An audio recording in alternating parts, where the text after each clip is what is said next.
Hey everyone, welcome back to my channel Shout Out to Books, where we discuss anything, everything related to books, stories, fun, plot and whatnot. So today I have a question for you guys. Can a single book change your life? So answer is right behind this book. It says a single book can change your life. So today we are going to talk about The Courage to be Disliked by Ishiro Kishimi and Fumitake Koga. So let me give you a background of this book. So this Koga person, okay, he actually was interested into the Adler's psychology, Adler's philosophy.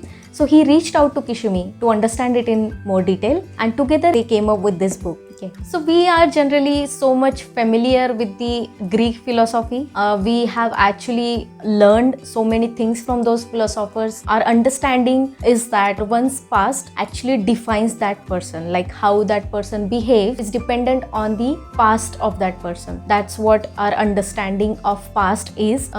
But so here this book will actually make you unlearn those things. So that's why whenever you are approaching this book, you have to have the open mind. So as I said, we are familiar with Plato, we are familiar with Socrates, we are familiar with Sigmund Freud. So these are the well-known philosophers. Because Adler's way, I think he is very underrated. But from this book, of course, you can get to learn so many of his theories and so many of his teachings, which you can practically use in your life. I believe to learn something new, you have to unlearn many things from the past. So that's where this book actually comes into picture. I generally am very picky when it comes to the self-help book, because trust me, self-help book can confuse you like anything.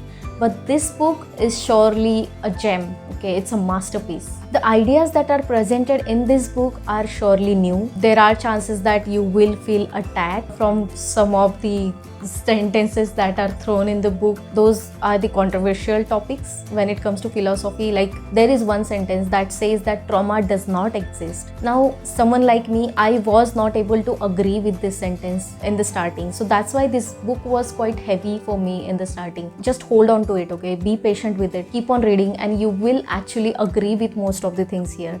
Why I'm saying most? Because it takes time sometimes. But I still believe that whatever mentioned in this book is surely very important, very useful in our lives. So the book is written in a conversation between a philosopher and a youth. Now this youth is actually very much tired of his life, or he has lost his way. He is actually angry, sad with his life. So, and philosopher in a calm and soothing way, he's going to narrate most of the things. He's going to tell what is important and what sort of approaches we should be having to most of our problems. So there are 5 nights in this book where youth and philosopher talks with each other, and it's in the terms of question and answer. So the good thing about this is that whenever philosophers is saying, okay, past does not exist, right then while reading it, in my mind it was like I had few questions for this, and those same questions were represented from youth's side. So it's like youth is a reader and philosopher is the guiding star. The book tells how all our problems are interpersonal relationship problem. Okay, if I say that right now from a video, you guys will not be able to agree with me. If you have not read this book, you are surely going to have questions that how come, let's say that, okay, I'm not getting enough time to invest into my hobby. How come that is the interpersonal relationship problem?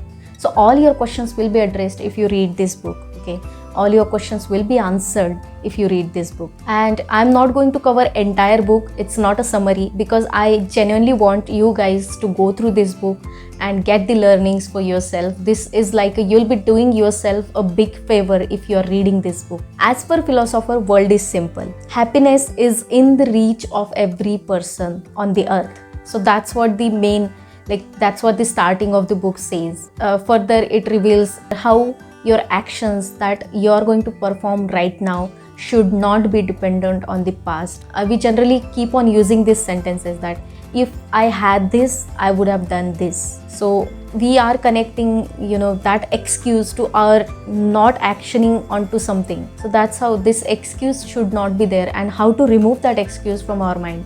We are not doing that purposely, I understand, but our subconscious somehow is trained to, talk to ourselves that, okay, only if I had this, I would have been happy. Only if I had enough time, I would have been happy. Only if I had money, I would have traveled the world. But so this concept actually is denied entirely in this book. So that's why past does not exist and future, of course, does not exist. So at the end of or in the middle of the book, they are telling us to focus on the here and now, on the present. There's another thought in this book which actually was very hard hitting, that it says that we fabricate our anger. So all of our emotions, all of our feelings, they are merely a tools to get things done our way. So that was quite hard hitting, but if you think about it, it surely is quite true. There was one example given in this book where philosopher tells, okay, let me give you an example where there is a mother who is scolding her son. She's very angry. Okay, she is furious and she is scolding him, and at that time she gets a call from a friend. So right when there is a switch of emotion and she is talking very sweetly to her friend. So this is the example that is given, that it's not true that we can't control our emotion.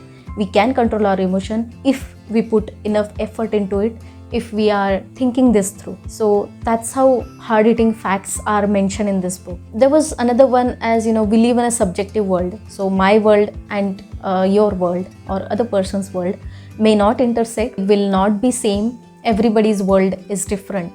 So into the philosophical world, there are two beliefs or two branches, I can say, that is etiology and another one is teleology. Now this etiology is attributing to the cause, whereas teleology attributes to the purpose. And this book talks about the teleology, like purpose. It also covers in a big detail the inferiority complex and the feelings of inferiority, how those two are different, and you can solve those issues. You can get over those problems in your life. This book surely tells you to embrace logic. It tells you how you shouldn't consider people as a competition. If you want to be happy, this is something that is very vital. We don't realize it enough that the path to happiness comes by giving. I know it's easier said than done, but definitely if you start applying this book, I'm pretty sure that you will be happy. There's another part where it says, deny the desire for recognition. Okay, I understand most of us deep down believe that if I'm getting praised, then only I'm worthy. So you shouldn't be dependent on the recognition from others to be happy. You shouldn't actually be discouraged if somebody is not happy with your work. Now, there was this example that I had in mind, like let's say that you're liking this video, you hit on the like button or you subscribe to my channel. There are chances that somebody may not like this video, and that's where I shouldn't be thinking that just because somebody doesn't like my video, my content is bad. So as I said in this book, it is mentioned that all our problems are interpersonal relationship problem. I had a hard time relating to that statement. So later on, a thought experiment was given in this book. The philosopher says, think of it in a way that you are the only person on this earth. Whatever problems you're currently facing, will all those be there? You can pause a video here and think about it. So my answer to that was no. So that's where we agree to it, that all our problems, money problem, time problem, any, if you do not have love in your life, you do not have happiness in your life, anything, any problem is the interpersonal relationship problem. So if we settle to this, right, so then further other concepts come into picture. The another concept which was covered and which I liked the most in this book is the horizontal relationships. So all our relationships should be horizontal.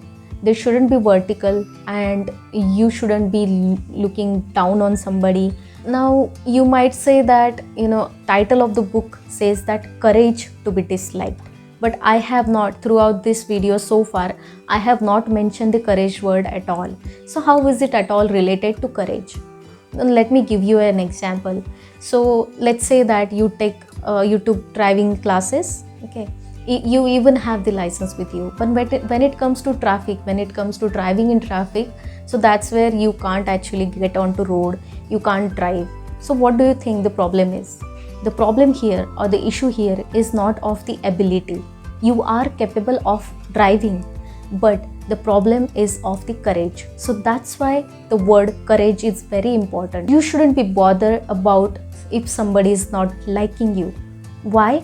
So that's where another topic that is covered in the book comes into picture: segregation of task. You shouldn't be interfering with other people's task, and you shouldn't let anyone interfere with your task. Now, to like me or dislike me, it's not my task, it's their task. What my task is, I should focus on that. Most of our self-help book that we come across are in terms of monologue. Like they will and in the monologue sometimes they end up, like author ends up mentioning things repetitively. But in this case, in this book, that's not the case, because it's in the dialogue form and question answer form. So that format is quite, it's really easy for comprehension. So Adler's philosophy, however underrated, but I still believe that that needs to be learned. There's one chapter in this book which I liked, or which I remember quite often, that says the courage to be normal. This is again another learning that we have in our mind, that to be happy or to be successful, I should be special, I should have some ability which is different from other people. But this book says that it's okay to be normal. What is wrong with being normal? So that's the question being asked. The very important part that is covered the last is here and now. So you can be happy here and now. This book will give you a freedom. Choices actually makes you the most powerful being. So that power we already have with us. So that freedom, we should be aware of that freedom. There's another thing which was nobody actually talks about it, that to be happy or to think that you have a value, you should have the community feeling that you are contributing to others. So that is something that is covered in detail in this book. So that's why you have to read it. You will only gain this knowledge if you read the book in detail. Keep it with you. And it's something that everybody should read, not just students, not just employees, not just adults. It's something that everyone should read. This is highly recommended, 5-star rating from my side. Let me know how did you find this video, and go through this book and let me know how did you find the book. Thank you so much for watching it till the end. Have a great day ahead.